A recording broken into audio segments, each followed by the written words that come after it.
right, Shannon. So today, the big topic, the next topic, is reputation management.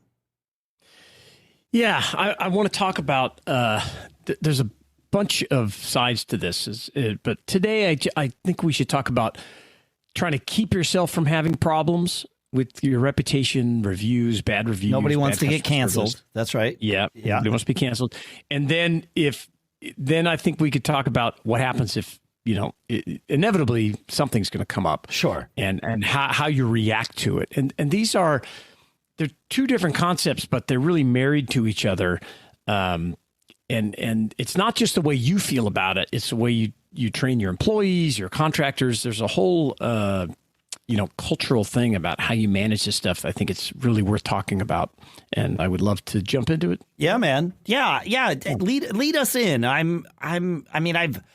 Obviously I've done a lot of this over the years, in both sort of intentionally and unintentionally, as I think we all do. But I'm curious what your sort of active thoughts are on this. Sure. Yeah. So the last time we did a show on reputation management was episode 55. Oh, man. And now we're on, right. And so we're on 393. So it's been a while. And the one thing I've realized since then, looking at all these different ways to handle it, is if you teach one concept to your employees, and if you embrace just one single concept, like looking on the internet, one little trick, one secret, it'll help you. But this one concept can set the tone for the way you manage everything. And that is, everything is public. There is no such thing as a private email between you and your customer, a phone call, anything. Anything you do is apt to be made public. And you got to remember that. It's like telling your kids, don't ever post things on social media you wouldn't tell your grandmother about. Right? Yeah. Well, they definitely do, but that's different. Of course. So do your employees. Your employees are going to make mistakes too. Well, no, it's true. But what I've said to our kids from day one, and it speaks to your point, is that the internet is like Las Vegas. What happens on the internet stays on the internet forever. Yeah, definitely. Forever. Definitely. And that's an email. That's anything you make electronic. Like, you have to assume that it's going to be published someday with your name attached to it. Yeah, that's right. And so, teaching your people that concept, it's really important. If they think that some private interaction, or if they're joking around about some customer or saying ththings they shouldn't say, either on a phone call or in a Slack message that could be made public, an email chain, a chat, you just can't do it. You have to think about it. You just cannot do it. All those things can easily be captured.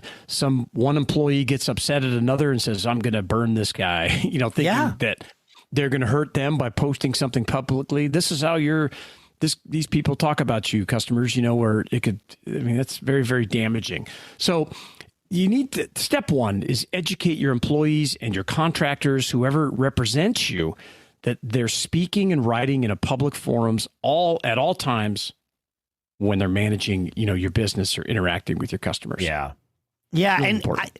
I've had to, in my companies, I keep a very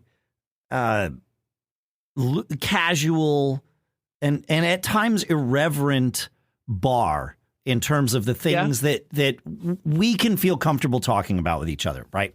Sure. But when it comes to the Slack conversations, all of those things, the context of a staff Zoom meeting is very different than something being taken out of context, which is very easy to do from a Slack channel or something like that, right? And so, the bar has to be higher when it's in the written form, and that's something I've always made very clear to our staff. And at times I've had to sort of be that guy that overreacts when something happens in a Slack chat that perhaps in a staff Zoom meeting might be totally okay.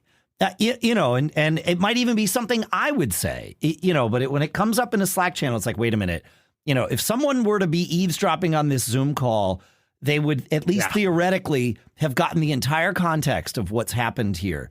doesn't make it entirely better, but it changes the impact of it. Whereas, if that one Slack message gets taken and published out there, nobody has the context. And if it's up to you to explain the context, you've already lost, right? So, that's correct. Yeah, absolutely. Yep. And so it's an interesting line that I've had to navigate, again, just because we do keep things, all of us, loose and irreverent and at times and things like that. So, yeah. I think it's human nature to complain about your customers. I mean, just like business owners complain about employees, it's just the way. Yeah. It's a release valve. It's a release valve, right? There is a thing there though where the release valve is fine, but if you're making everything about your customers or whatever it is negative, that can start to set the tone of your business's culture as well. And you got to be really careful with that, regardless of the venue, even if it is that, looser staff Zoom meeting kind of thing. So, yeah, I agree. Yeah.